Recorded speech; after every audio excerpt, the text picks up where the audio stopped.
Hi lovelies! As most of you know, one-dish dinners are a quick and effortless option for busy weeknights. Today, I've teamed up with Frigidaire Gallery to show you one of my favorite one-dish dinner ideas, easy chicken parmesan. This recipe is simple, inexpensive, and makes cleanup a total breeze. It also happens to be incredibly delicious. For this recipe, I'm getting started with a large oven-safe skillet on the stove, and I'm just going to heat up some olive oil over medium-high heat. Next, I'm going to get my chicken breast in the pan, top side down, for about 3 to 4 minutes. Now you could bread this chicken, that would be a more traditional take on this recipe, but I'm lightening things up a bit by leaving them as they are. You'll know the chicken is ready to flip when it releases easily from the pan. Don't rush it or you'll end up shredding your chicken. Trust me, I have learned this the hard way over the years. We're gonna cook the other side of the chicken for another 3 minutes or so, and then we're gonna remove the chicken from the pan and saute some onions. Once those onions are nice and soft and translucent, we're going to add a few cloves of minced garlic. We're gonna cook that garlic for another 30 seconds or so until it becomes nice and fragrant, and then it's time to add our liquid.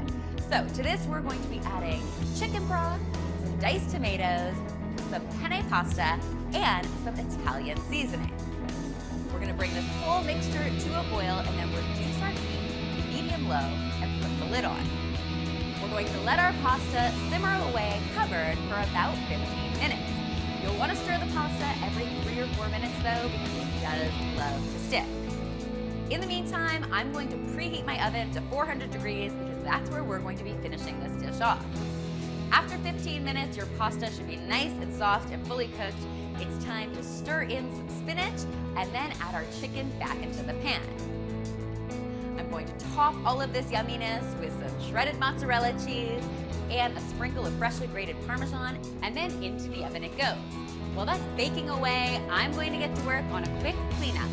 What I love about cooking with an induction stove is that it's super easy to clean because the surface stays cool so spills don't burn. After 10 or 15 minutes, your chicken should be at an internal temperature of 165 degrees Fahrenheit. We're going to finish it off with some freshly chopped basil and a sprinkle of freshly grated Parmesan, and it is ready to enjoy. That cheese is gooey and creamy and melted and delicious. The chicken will be perfectly cooked, and that pasta is just begging for a little more Parmesan cheese. Am I right? I really hope this delicious one-dish dinner inspires your weeknight cooking, and if you give it a try, be sure to tweet, Instagram, or Snapchat me a photo because you know I love seeing what you're coming up with in your very own kitchens. Don't forget that the full recipe is available in the description box below, so you can take a look there. And finally, if you haven't already, be sure to subscribe because there is